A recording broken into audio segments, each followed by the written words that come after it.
Pernah dengar istilah Dunning-Kruger Effect? Yuk kita bahas.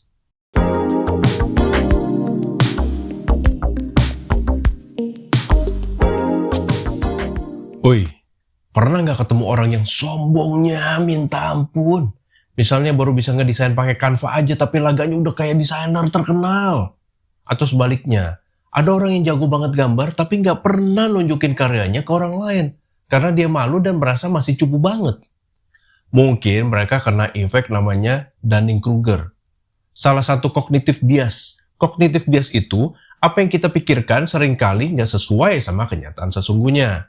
Nih, prosesnya gini. Makin ke atas itu makin percaya diri. Makin ke kanan itu makin mahir. Tahap pertama. Pemula yang baru belajar suatu bidang, misalnya desain. Biasanya pas baru tahu dikit aja, rasa percaya dirinya langsung melambung. Ngoceh-ngoceh lah di sosmed, seakan-akan dia yang paling jago desain.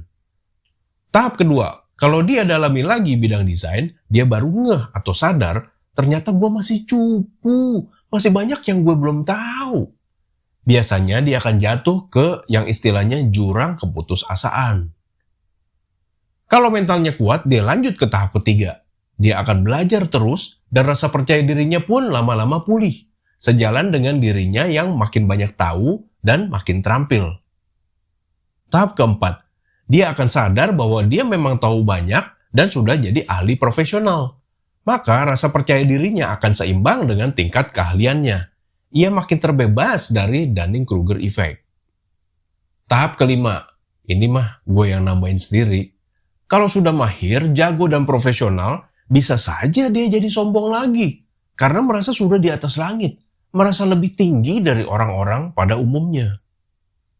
Efek Dunning-Kruger ini sifatnya alami.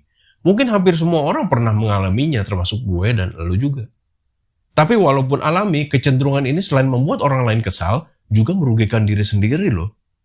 Karena kalau gue udah merasa paling hebat, biasanya gue sampai tuh di zona nyaman dan malas belajar lagi. Karena yakin gue udah tahu semuanya. Ya kan? Atau juga sebaliknya, karena gue minder, malu kalau karya gue dilihat orang. Ntar takut dikomentarin. Lah, bukannya justru dari feedback positif dan negatif itulah kita bisa memperbaiki karya supaya makin keren, ya kan? Jadi gimana caranya supaya kita desainer nggak terus-terusan di tahap 1 dan 2 di efek Dunning-Kruger ini? Pertama, mawas diri. Menilai diri sendiri secara seimbang. Jangan ketinggian, jangan juga kerendahan. Membuka diri terhadap masukan dari orang lain, termasuk yang negatif. Lalu belajar dan dalami terus ilmu yang sudah kita ketahui itu. Terakhir, nggak usah balapan sama orang lain. Karena titik finish orang beda-beda.